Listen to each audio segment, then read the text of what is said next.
Well, Witch Queen is about a week away, and let me tell you, I am so excited. I want to get my hands on Void 3.0. I want to get into Savathun's Throne World. I want to kill some Hive Guardians. I'm just so excited.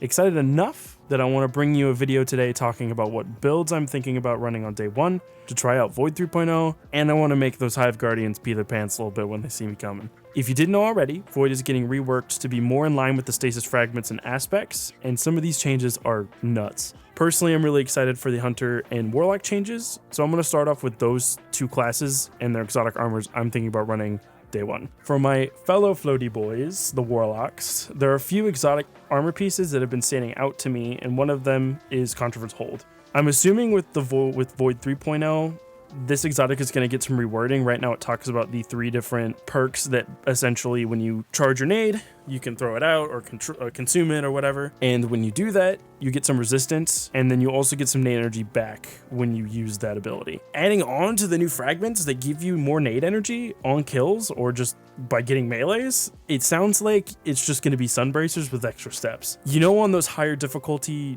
Lost Sectors and Nightfalls, the dregs just throw nades out like crazy. Pretty much that's gonna be us with the Void nades. We're just gonna channel our inner Greg the Dreg all the time. Nezarec Sin is an easy pick. Void damage kills increase ability energy recharge rate. It's just a good all-arounder. If you can't find something that works for you, it's just gonna feed you ability energy as you kill things with your guns or with your abilities. So just kind of cycling through stuff. Pairing this with the new Void Buddy is going to be a blast, I can tell. Siphoning out energy to give you more energy, and then also getting energy on top of wearing Nezarec Sin. It just sounds like a really good combo. I'm really excited for the new Devour boots. They sounded busted as hell, so I'm excited to try them out. Especially in those early Nightfalls, those early Legend Nightfalls that are really, really rough. Having Overload on every gun and also healing you sounds really good. Hunters. All right. I got some picks for you. If you can stand the fact that you cannot run Stumpies for once, Graviton Forfeit seems like it's going to be an interesting fit. With the changes to Hunters really leaning into Invis, making that Invis longer on top of being more resistant, which I think already kind of does that intrinsically with the new Void 3.0 if I'm not wrong, sounds like a big plus. Graviton Forfeit is going to get that shadow buff that I've always wanted. It's one of my favorite looking exotics. I'm super excited. Of course, Orpheus rigs are always going to be a good pick. Giving a little boost in your super when you tether more things is going to be nice, especially with being able to shoot out more tethers at once with Orbeez Quiver. It's going to be really interesting. Frosties is always also a really good passive pick if you can't gel with anything. Just running around as you go zoom gives you more ability energy. It's really good passive energy gain. It's an easy pick if you can't find something that gels with you. Titans. My bonk brothers and sisters and everybody else. You guys are going to be getting some really juicy changes to the Void Tree. I'm really excited to see that insta bubble pop happen. It's going to be so nice. You can go the easy route and run Helm of Saint 14, but I think everyone is tired of running that. I know. I'm a Warlock main. I don't want to touch Lunas for the rest of my life, so I'm going to give you guys some other options. Ursa Viriosa seems like it's going to be a good pick for the shield wall. It's a similar situation as the Orpheus rigs. The more damage you absorb, the more super energy you get refunded, so it's an easy pick. It's kind of an easy cop-out if you can't figure out something that works. Doomfang seems like it's going to be super fun. With the change to the shield, adding a shield throw like Captain America, I feel like it's going to be more fun than just running on Paunch. Paunching is fun. I love paunching as a Titan, but I know it gets boring. And everybody loves the throwing hammer. It's a little buddy. So I feel like the shield is going to be the same thing, especially when you throw the shield and it just flies off in one direction. I feel like it's going to be super fun. Mask of the Quiet One is a really good passive for the Void Titan. It's going to give you resistance, heal you up, give you ability when you get dealt damage. It just seems like it's going to be fun. So I'm excited to try it out. Also, Mask of the Quiet One doesn't get a whole lot of playtime because Helm of Saint 14 is just better for Void Titans. So I feel like a lot of people should try that out for sure. All right. Now with the armor out of the way, let's go talk some weapons. With Witch Queen, exotic primary weapons are getting a 20% buff. They kind of lack behind the heavies. I think most people run mostly the heavy exotics. So it's going to be great to see more primary exotics. Also, they're iconic. If you look at like Bad Juju, Thorn, Last Word, they're iconic. They're iconic to Destiny. So it's going to be really interesting to see more people run them. First out the gate, I have been begging for changes for this gun since it dropped. It was one of those guns that I got and I insta-sharded, and I'm hoping it shows up on people's radars more. It has over time, but I really hope it comes out in the meta more, and that's terrible. I mean Teraba. I'm super excited to see this gun come back. I've been using it a lot lately, especially in Crucible. I've noticed it makes people very upset. When I got it way back in the day, I insta-sharded it. I was also upset I didn't get Anarchy, but I got Teraba, so it was a little rigged. But I think the combo of the low mag size and not being able to stow it and keep the buff didn't make sense to me. Recluse just outshined it in every way, so there was no reason to run it.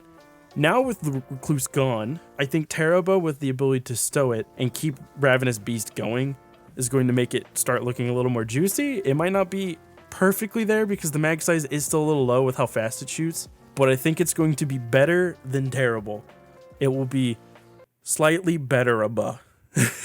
Huckleberry is going to just get better. It's already a solid pick, but with 20% more damage, it's just going to turn into a gun that Thrall are just going to hear, and then they're just going to run the opposite direction. Huckleberry is just a good pick anyway, so it just becoming better is just going to be a good solid pick. A gun that not many people have heard of in a while is Bad Juju. I forget it's in the game sometimes, and then I check my vault and I see a Bad Juju in there, and I'm like, oh, that gun exists. I forget. And honestly, I want this gun to come back. It has a really good aesthetic.